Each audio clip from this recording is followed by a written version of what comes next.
میترائیسم داره، خیلی بگم تاثیر داشته میترائیسم توش. و با این فرضیه شب یلدای ما یه ارتباط بسیار مستقیمی در کریسمس خارجی ها داره. هرچند که من میخوندم مثل اینکه یه سری افرادم میگفتن که ایرانی ها شب یلدا رو از کریسمس اقتباس کردن، یعنی مثلا دیدن اروپایی ها کریسمس دارن اومدن یه چیزی این برای ایران اضافه کردن. من که بودم که حتما دیگه چه خبر.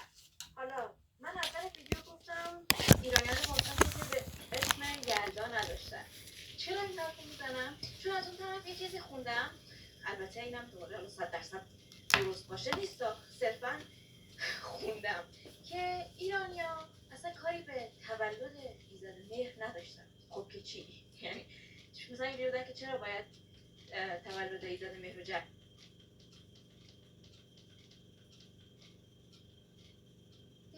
ما شنیدیم میگیم چله تابستون، ما چله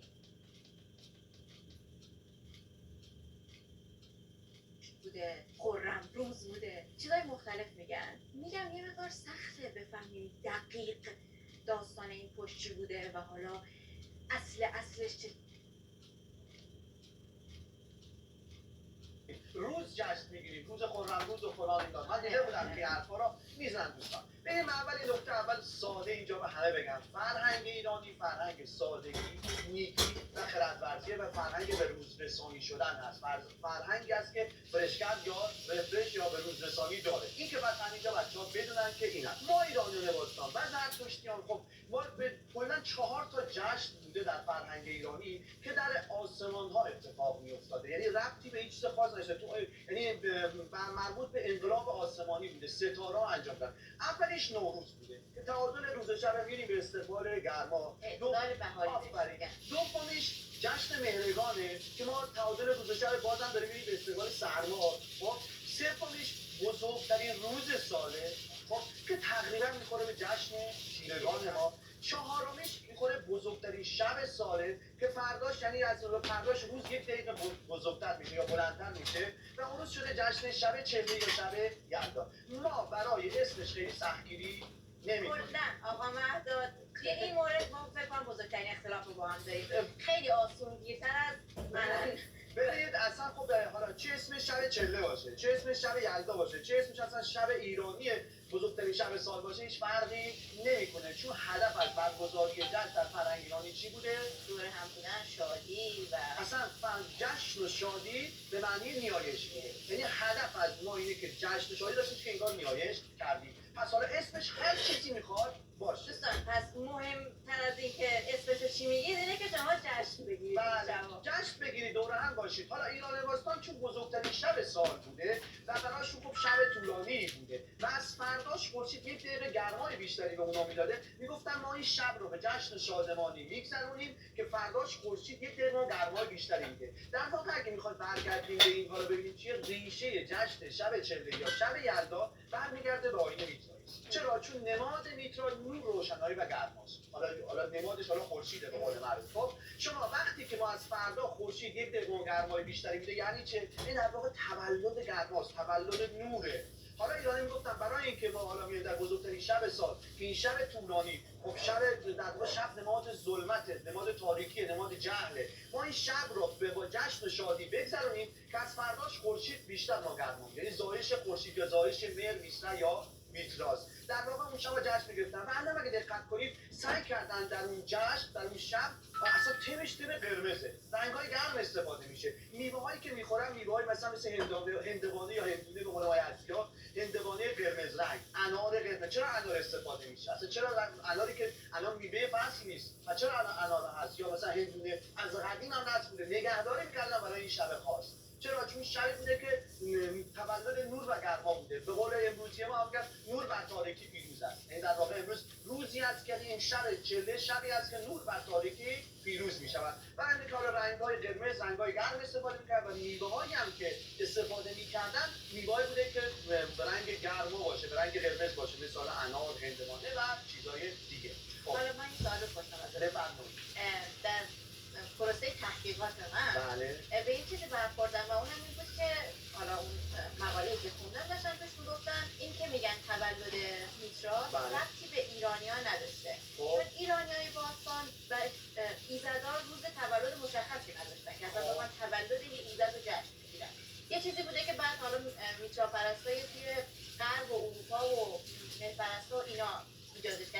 نه خب تولد که 100% یک زایشی داشته. ما در حال تفکر ایرانی هم می‌بینیم آناهیتا در کوه فرزندی را متولد شده اسم میترا. این ما فرزند آناهیتا میتراست. این هست در افکار ایرانیان باستان. ما نمیتونیم بگیم که نبوده. پس یه حرفی که دوستان زدن اشتباه بود از دیدگاه بنده، البته بازم گفتم. ولی خب زایش نور روشنه و گرماست و خیلی ساده است. و اون روز جشن میگرفتن و خیلی فرداش هم دیگه ماه دیش داره شروع میشه دیگه. یعنی از فرداش ماه دی شروع میشه که دی فصل سرد ایران بوده در واقع. همیشه فصلی بوده که و همیشه فرداش هم داره جشن میگرفتن. میشه روز اورمزد از ماه دی، جشن دیگان. کلا تو ویدیوی قبلی که توضیح دادن دی همش جشن داره. دی بله شروع یه فصل سرمایی بوده که ایرانی‌ها از سرما خودشون نمی‌برده قاعدتاً. به این دیما سعی می‌کردن اون سرمای زمستون ماه دی رو با بیشترین جشن بتونن بگذرونن. با 4 تا جشن دیگان و 5 روز جشن باهامبار به چهره میدیاری بگذرونن. یعنی آقا 5 به 4 روز در این ماه رو به جشن می‌گذرونن. شب قبلش هم که جشن شب چهره بوده. یعنی اگه سمبولی این ماه دی 10 تا جشن در خودش نهفته داره. یه چیزی بوده قدیم افسرده نمی‌شدن. خب ببینید جشن گفتم بازم هدف از جشن شادی و شادی نیایشه. یعنی این که ارتباط مستقیمی برقرار کردن بین اینکه بگن آقا ما جشن میگیریم داریم خدا رو عبادت میکنیم خیلی قشنگه. ببینید منظورشون نیایش کردن بوده که شاد باشن. میگم شادی کلمه شادی در فرهنگ لغت خیلی مهمیه. ما در مثلا کتاب‌های اسطوره ایرانی مثلا بندهشت وقتی می‌خونیم میگه اورامزدا آسمان رو آفرید، اورامزدا بعد از آسمان شادی رو آفرید. یعنی هنوز انسان آفریده نشده، شادی آفریده شده. یا در سنگ‌نگارهایی که مثلا رفته باشید سمت مثلا استان زیبای فارس مثلا حالا نقش رستم اینا که خشایارشا داریوشا هخامنشی میگن چی اورامزدا انسان رو آفرید، اورامزدا شادی رو آفرید، اورامزدا شادی را برای انسان آفرید. یعنی ما این کلمه شادی اینقدر برامون مهم بوده. این جشن و شادی خیلی مهمه. اینا از من دوستان داشته باشید سعی کنید همیشه شاد باشید و شادی بیافرینید. چون مهمترین چیز در زندگی شادی آفریدن هم هست. اگه من شاد باشم به تنهایی و شادی نیافرینم هیچ ارزشی نداره. باید من شادی هم بیافرینم. از شادی ایرانی‌ها رو بگیرن یه جورایی انگاری کلا فرهنگ ایرانی نابود شده بعد. خب حالا ما که دکور یلدایی نداریم چون دوباره میگن یه هفته زودتر داریم میگیریم.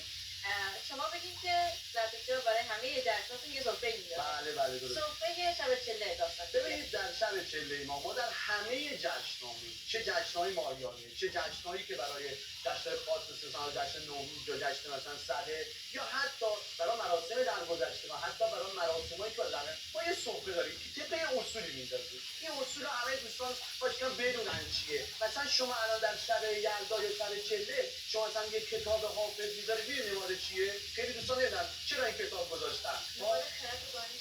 خب برای چی گذاشتن؟ حالا من میخوام پس اینجا به شما بگم که آقا این سفره‌ای که ما در تمام مراسم‌های ما زرتشتیان و ایران داستان بوده طبق یک روال کار می‌کنن که سعی می‌کردن از نماد 7 امشاسپندان در این استفاده بشه. خب حالا 7 اصلا امشاسپندان دوستان میدونن چیه؟ من توضیح مختصری بدم دیگه شدیم استاد دیگه توضیح بدیم که تخصصی بدم واژه امشاسپندان از واژه اوستایی امش سپند. امش از واژه امرتاز یا بیمرگی و جاودانگی. خب سپنتا یا همون سپنتا یعنی مقدس. خب یا خانگان مقدس یا پاکان بیمر، پاکان جاودان، مقدسان بیمر. حالا این امشاسپندان چی هستن؟ فروز به زبان ساده میشه فروزه های نیک اولایی هستن، فروزه های نیک خدایی هستن که یا اگر ما اینا رو در زندگی به کار ببریم اینا یاور ما هستن و ما رو به پیشرفت بالا میبرن یه جورایی. خب من به ما پیشرفت. حالا امشاسپندان 7 عدد هستن. اولین امشاسپندان سپنتامینو، دومیش ورمن، اردیبهشت، شهریور، سپندارمز، خرداد، امرداد. خب این 7 امشاسپند هستن که هر کدوم خب اینا نیروهای معنوی هستن. نماد مادی رو کره زمین دارن. سپنتامینو یعنی چه؟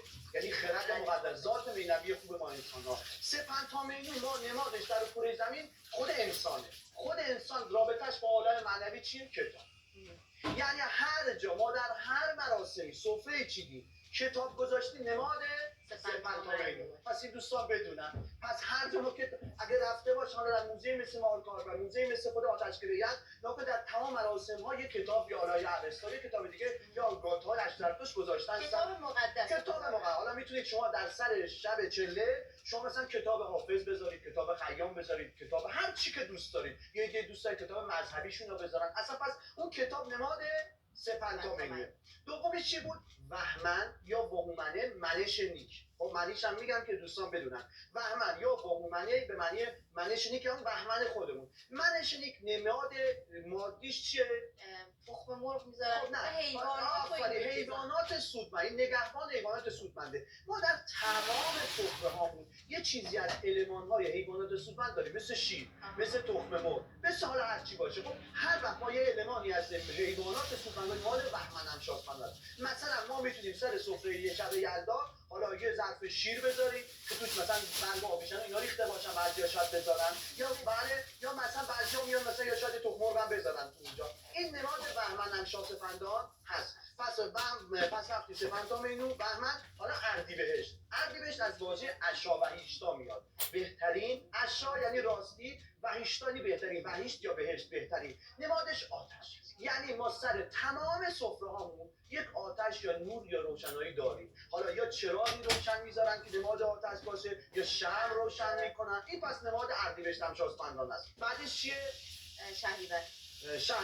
شهریور از واژه خشترویریت یا شهریاری نیرومند میاد. حالا شهریور نماد چیزش فلزات هست. ما همیشه در سر تمام سفره‌مون یه فلزی داریم، یه ظرف آب میذاریم، یا ظرف، حالا اون گفتن ظرف شیر میذارن، ظرف فلزی شیر اگه بذارن هم شهریور رو ساپورت میکنه به قول معروف، همون بهمن رو ساپورت میکنه. یا دیدم البته فکر کنم گفتیم برای عروسی تو انار سکه بله. خب پس آقا الان تو سفره خوان نوروزی یا به قول معروف هفسین دوستان، پس یه چیز فلزی باید باشد. حالا من تو یکی از ویدیو به یکی تو نمیدونم گفتم آقا میشه که سکه بزنن، هیچ مشکلی نداره. یکی از دوستان اتفاقا خیلی میهن‌پرست ما قهر کردن که چرا گفتیم سکه بزنن، خوراکی نیست. اصلا مهم، ببین میگم ما در فرهنگ ایرانی سختگیری نداریم، ما سختگیری نمی‌کنیم، ولی بعضی دوستان بسیار سختگیرتر از ما هستن که خیلی وحشتناک داره میشه.